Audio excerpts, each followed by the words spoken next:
बहुत पुराने दिनों की बात है। एक झील में एक हंस रहता था। वो हंस विशेष था। उसके सुंदर सुनहरे पंख थे। वहीं झील के पास एक बूढ़ी औरत अपनी बेटियों के साथ रहती थी। बहुत ज्यादा मेहनत करने के बाद भी वे गरीब ही रहे।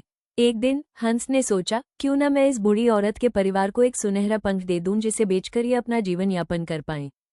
हंस ने ऐसा ही किया और अगले दिन बुढ़िया के पास जा पहुंचा। उसे देखकर बूढ़ी औरत ने कहा, मेरे पास तुम्हें देने के लिए कुछ नहीं है। ऐसा कहने पर हंस ने कहा, लेकिन मेरे पास तुम्हारे लिए कुछ है, और बूढ़ी औरत को पूरी योजना समझाई। बूढ़ी औरत को हंस की योजना पसंद आई और उन्होंने उस पर आगे बढ़ने का विचार किया। अगले दिन बुढ़िया और उसकी बेटियां सोने का पंख बेचने के लिए बाजार गई और उस दिन वे हाथ में पर्याप्त धन लेकर खुश होकर वापस आए। हंस दिन ब दिन बुढ़िया और उसकी बेटियों की मदद करता रहता।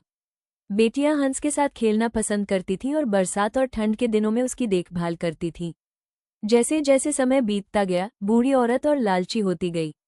उसने अपनी बेटियों से कहा, एक पंख से कुछ नहीं होता, हमें अधिक पंख चाहिए। इसलिए कल जब हंस आए तो उसके सारे पंख तोड़ लेना। इस बात को सुनने पर बेटी ने इस योजना में मदद करने से इनकार कर दिया। अगले दिन बुढ़िया ने हंस के आने का इंतजार किया। जैसे ही पक्षी आया, उसने अगले हिस्से को पकड़ लिया और पंखों को तोड़ना शुरू कर दिया। जैसे ही उसने उन्हें तोड़ा, पंख सफेद हो गए। बुढ़िया रो पड़ी और हंस को जाने दिया। इस पर हंस ने कहा, तुम लालची हो गई हो। तुमने मेरी इच्छा के बिना इन्हें तोड़ना चाहा, इसलिए ये पंख सफेद हो गए। इतना कहकर हंस गुस्से में वहां से उड़ गया, फिर कभी नहीं दिखाई पड़ा।